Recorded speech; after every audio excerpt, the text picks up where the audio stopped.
சென்னையிலேருந்து பாம்பேக்கு வந்திருக்கோம். பாம்பே வந்து 2 hours ஃப்ளைட். ஸோ இங்கேருந்து 10:30க்கு வந்து வாரணாசி ஃப்ளைட் இருக்குது. ஸோ வாரணாசி வந்து 1.25 மணி நேரம் நினைக்கிறேன். அப்பா இங்கேருந்து சென்னை டு பாம்பே, பாம்பே டு வாரணாசி போயிட்டு அங்கிருந்து காசி விஸ்வநாதர் போகிறோம். ட்ராவலிங் இந்த டியூரேஷன்.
ஓம் நம சிவாய. இந்த ஜோதிர்லிங்கம் எங்க இருக்கு அப்படின்னா, இந்த உலக புகழ் பெற்ற இத்திருக்கோயில் வந்து உத்தரப்பிரதேச மாநிலத்துல வாரணாசியில இருக்கு. பழங்காலத்தில் இருந்த இந்த நகரம் வந்து காசி என்று அழைப்பதோடு இது வந்து தேவாரம் பாடியிருக்காங்க தெரியும் இல்லையா, அந்த தேவாரத்திலேயே இந்த ஆலயம் இடம்பெற்றிருக்கு. இந்த காசி கோவிலுக்கு பக்கத்துல ஞானாம்பிகையுடைய கோவிலும் இருக்கு. விஸ்வநாதன் என்றால் அகிலத்தை ஆள்பவர் என்று பொருள். முகலாயர் பேரரசால் காசி கோவில் இடிக்கப்பட்டு அங்கு பள்ளிவாசல் கட்டப்பட்டது. அதுக்கப்புறம் இந்த பள்ளிவாசலின் மேற்கு புறத்திலேயே சுவரை ஒட்டி அப்படியே புதிய காசி கோவில் கட்டப்பட்டது. அதாங்க இது.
காசி விஸ்வநாதர் கோயில் உள்ள இருந்து வெளியில வந்துட்டு ஓம் நம சிவாய. இந்த ஜோதிர்லிங்கத்தினுடைய பேர் வந்து சதானந்த ஜோதிர்லிங்கம். இந்த ஒவ்வொரு ஜோதிர்லிங்கத்துக்கும் ஆதிசங்கரர் அவர்கள் ஒவ்வொரு ஸ்லோகத்தை சொல்லியிருக்காங்க. அந்த ஸ்லோகம் நான் இப்போ உங்களுக்கு சொல்ல போறேன்.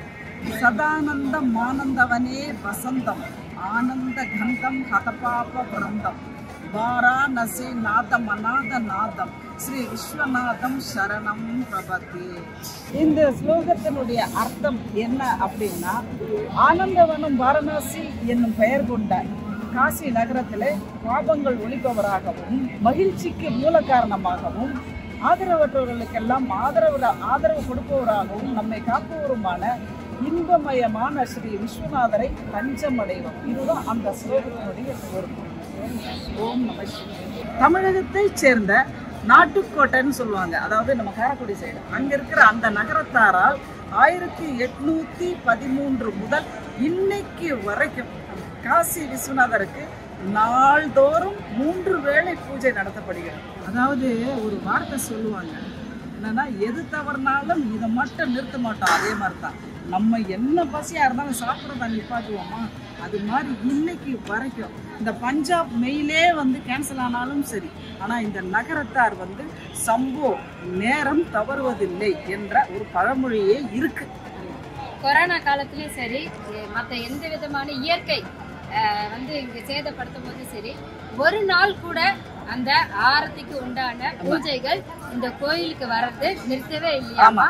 அப்படி ஒரு சிறப்பா வந்து அந்த நகரத்தார் செட்டியார் வந்து செஞ்சுட்டு இருக்காங்க. இன்னொரு விஷயம் என்னன்னா, 1942 இங்க பெரிய கலவரமே நடந்தது. எமர்ஜென்சி பீரியட்ல கூட இங்க வந்து பூஜை நிறுத்தப்பட்டதே கிடையாது. காசியில் உள்ள கேதார் படித்துறையில, அதாவது இங்க வந்து கேதார் படித்துறைன்னு ஒரு இடம் இருக்கு. அங்க தேவாரமும் திருவாசகமும் கேதாரீஸ்வரர் கோவிலில் மட்டுமே பாடப்பட்டிருக்கு. இதுக்காகவே தனிப்பட்ட முறையில் ஸ்பெஷலா கேதாரீஸ்வரர் கட்டிய நம்ம தமிழரான குமர குருபரரால் ஓதுவார்கள் அமர்த்தப்பட்டிருக்கிறார்கள். இந்த பாடலை ஓதற்காக நம்ம ஆட்களையே அவங்க வந்து வச்சிருக்காங்க. அதாவது மராட்டிய பேரரசுடைய இந்தூர் ராணி அகில்யாபாய் ஓர்கர் 1780 மறுபடியும் இந்த கோவிலை புனரமைத்தார்கள். அது மட்டும் இல்லைங்க, அன்னபூர்ணி அம்மாவுக்கும் சரி, விசாலாட்சி அம்மாவுக்கும் சரி, அந்த கோவிலுக்கு தேவையான பொருட்களும் இந்த நாட்டுக்கோட்டை நகரத்தாரால் வழங்கப்படுகிறது. இப்போ ஒரு தங்க கோபுரம் இந்த கோவிலில் பார்ப்பீங்க. முதல்ல அதை போய் பாருங்க, தங்க கோபுரம்.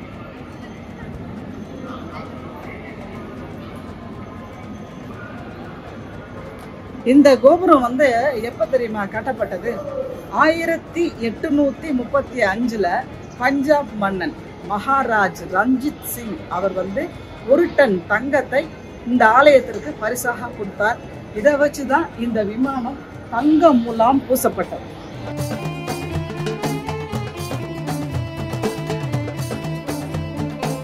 சதானந்த ஜோதிலிங்கத்துக்கு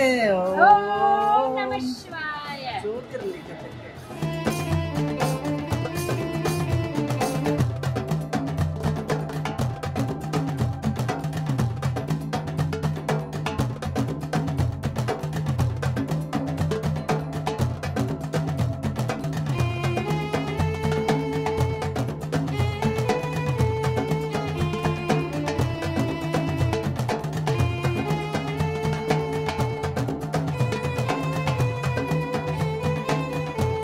காசி விஸ்வநாதர் நல்லா தரிசனம் பார்த்துட்டோமா?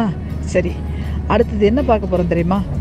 காசிக்கே உரிய முக்கியமான ஸ்தலமான கங்கா ஹாரதி, அது பார்க்க போகலாமா? வாங்க போவோம்.